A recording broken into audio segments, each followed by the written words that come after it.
বাংলার মানুষের মুক্তি অর্জন হওয়া পর্যন্ত আমাদের লড়াই অব্যাহত থাকবে।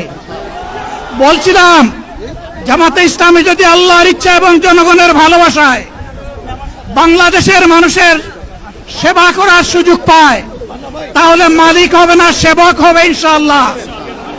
আজ আমি ঘোষণা দিচ্ছি, লক্ষ জনতাকে সাথে নিয়ে বাংলাদেশ জামাতে ইসলামী থেকে যারা আগামীতে সংসদ সদস্য হিসাবে নির্বাচিত হবেন, আরে আপনারা কথা বন্ধ করেন, আপনারা কথা বন্ধ করেন, সবাই বসে পড়েন, সবাই বসেন, বসেন, কেউ দাঁড়াবেন না, সবাই বসেন। যদি আল্লাহর ইচ্ছায় জনগণের ভালোবাসায় বাংলাদেশ জামাতে ইসলামী থেকে সংসদ সদস্যরা নির্বাচিত হয়ে সরকার গঠন করেন, তাহলে কোন এমপি, কোন মন্ত্রী আগামীতে সরকার কিন্তু প্লট গ্রহণ করবে না। কোন এমপি এবং কোন মন্ত্রী ট্যাক্সবিহীন কোন গাড়ি চড়বে না। কোন এমপি এবং কোন মন্ত্রী তার নিজের হাতে কোনো টাকা চালাচালি করবে না। কোন এমপি এবং কোন মন্ত্রী যদি তার নির্দিষ্ট কোনো কাজের জন্য বরাদ্দ পেয়ে থাকেন, কাজ শেষ হওয়ার সাথে সাথে বাংলাদেশের 18 কোটি মানুষের কাছে তারা তার প্রতিবেদন তুলে ধরতে বাধ্য হবে। সম্মানিত বন্ধুগণ, চাঁদা আমরা নিব না, দুর্নীতি আমরা করব না, চাঁদা আমরা নিতে দেব না, দুর্নীতি আমরা সহ্য করব না। এই বাংলাদেশটাই আমরা দেখতে চাই। যুবকদেরকে আমরা স্পষ্ট ভাষায় বলতে চাই, বন্ধুগণ, তোমাদের সাথে আমরা আছি।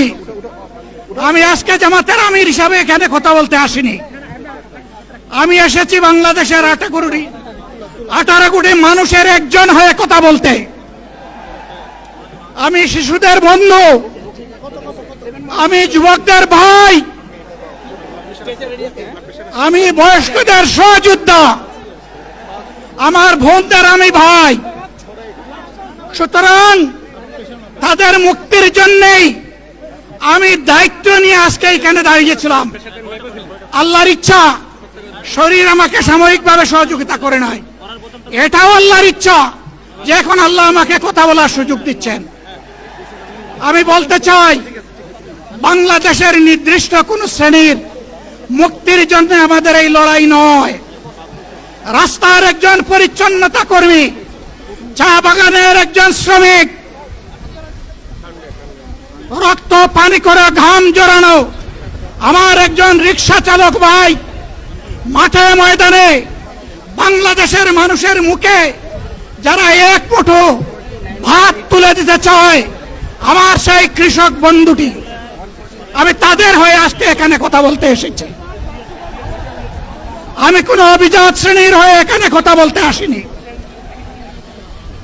আল্লাহ তাআলার অশেষ মেহেরবানি, আজীবন সকল রক্ত চক্ষুকে উপেক্ষা করেছি, জেল জুলুমের পরোয়া করি নাই। আমার আফসোস, 24 সালে জাতিকে মুক্তি দিতে গিয়ে যারা জীবন দিয়ে শহীদ হলো, আমি তাদের একজন হতে পারলাম না।